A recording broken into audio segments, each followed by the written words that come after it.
नमस्कार। सूर्य ग्रहण, चंद्र ग्रहण, यार हमेशा कंफ्यूजन होता है ना इनमें। अरे चिंता की कोई बात नहीं, चलिए आज इस कॉस्मिक पहेली को हमेशा हमेशा के लिए सुलझा देते हैं। और यकीन मानिए ये बहुत बहुत ही ज्यादा आसान है। सच कहूं तो ये अंतरिक्ष के बारे में सबसे कॉमन सवालों में से एक है। और मजे की बात यह है कि इसका जवाब बड़ा ही सिंपल है। तो चलिए साथ में समझते हैं। और मैं वादा करता हूं कि इस चर्चा के आखिर तक आप इसमें एकदम एक्सपर्ट बन जाएंगे, फिर कभी कोई कंफ्यूजन नहीं होगा। तो फिर शुरुआत करते हैं सूर्य ग्रहण से। अब देखिए, इसे समझने की पूरी चाबी बस एक सवाल में छिपी है, और वो सवाल ये है कि बीच में कौन है। बस इस सवाल को दिमाग में रखिएगा।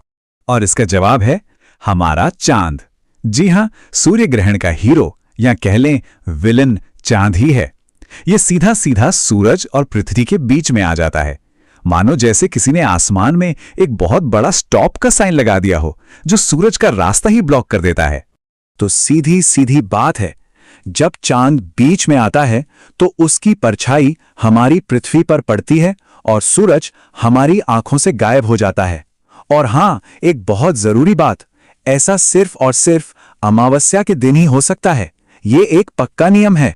बहुत बढ़िया, तो सूर्य ग्रहण तो एकदम क्लियर हो गया।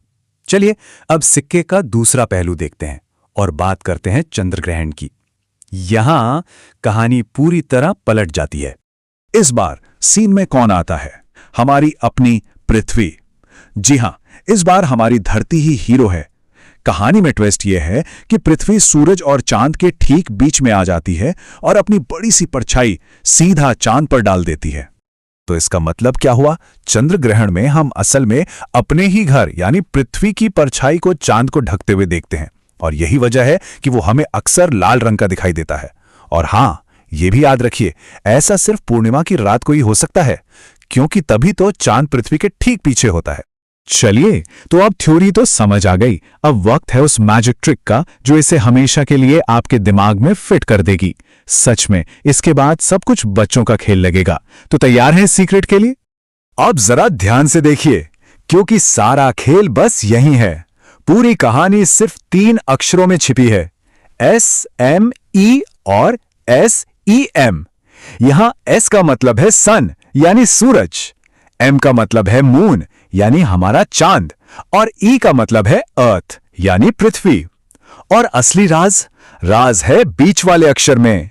जो बीच में है वही ग्रहण की वजह है। तो पहले सूर्य ग्रहण को पकड़ते हैं। फॉर्मूला क्या है? SME। बीच में क्या आया? M मतलब मून यानी चांद। तो जब चांद सूरज और पृथ्वी के बीच में आकर सूरज को ब्लॉक कर दे तो हो गया सोलर एक्लिप्स यानी सूर्य ग्रहण। था ना सिंपल? अब बारी है चंद्र ग्रहण की। Formula SEM। अब बीच में कौन है? E मतलब अर्थ, हमारी पृथ्वी।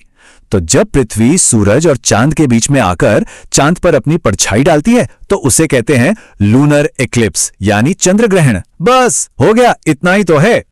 तो अब जब आप इस पूरे खेल के एक्सपर्ट बन ही चुके हैं तो चलिए कुछ और मजेदार फैक्ट्स जानते हैं। इनके बारे में आप अपने दोस्तों को बताकर उन्हें भी हैरान कर सकते हैं। अच्छा, क्या कभी ब्लड मून के बारे में सुना है? यह कोई डरावनी कहानी नहीं है, बल्कि पूर्ण चंद्र ग्रहण के दौरान दिखने वाला एक खूबसूरत नजारा है। होता क्या है सोचिए, हमारी पृथ्वी का जो वायुमंडल है वो एक फिल्टर जैसा काम करता है। यह सूरज की सारी रोशनी में से सिर्फ लाल रंग की रोशनी को ही चांद तक पहुंचने देता है, और बस इसी वजह से चांद हमें उस वक्त एकदम तांबे जैसा या लाल दिखाई देता है। और ये रहा एक गोल्डन रूल। देखिए, सिर्फ तीनों का एक लाइन में आ जाना ही काफी नहीं है, चांद की फेज भी सही होनी चाहिए।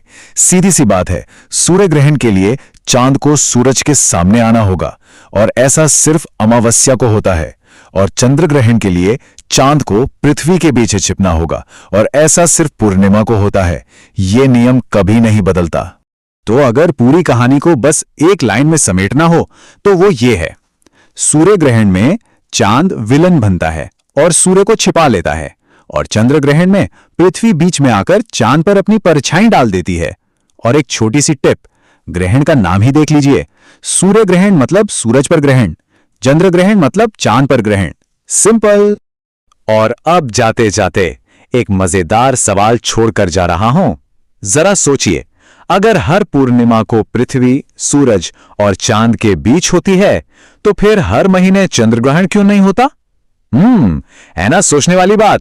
इसका जवाब ढूंढिएगा और इस खूबसूरत ब्रह्मांड के राजों में खोए रहिएगा। अगली बार मिलेंगे।